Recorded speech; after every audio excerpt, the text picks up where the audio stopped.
Recipe పచ్చి చింతకాయల మిరియాల రసం.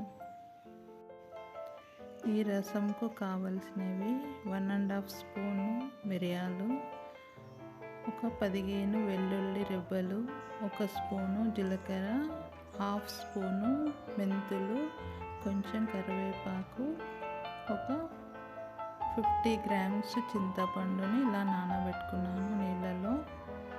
ఇప్పుడు మనము ఇవన్నీ రోట్లో దంచుకోవాలి కచ్చాపచ్చాగా. చూడండి ఈ విధంగా.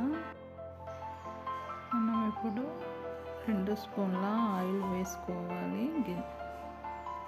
దీంట్లో పోపు గింజలు, జీలకర్ర, ఆవాలు, ఎండుమిరపకాయలు, మిరప గింజలు కూడా వేసుకోవాలి. పోపులో చాలా టేస్టీగా ఉంటుంది. ఇప్పుడు మనం చింతపండు రసం తీసుకొని ఇందులో వేసుకోవాలి.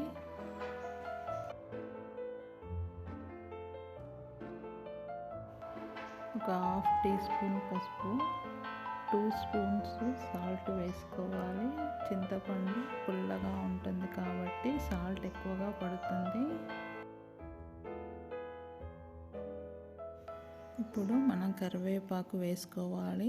ఇలా కాడలతోటే వేసుకోవాలి, టేస్ట్గా ఉంటుంది. అది మరిగేటప్పుడు మనము దంచుకునేవన్నీ దీంట్లో వేసుకోవాలి. ఇవి ఒక 2-3 మినిట్స్ మరగనివ్వాలి.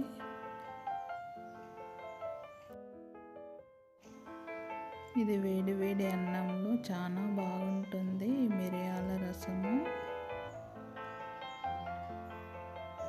ఒక్కసారి ట్రై చేయండి. నా ఛానల్ని సబ్స్క్రైబ్ చేయండి.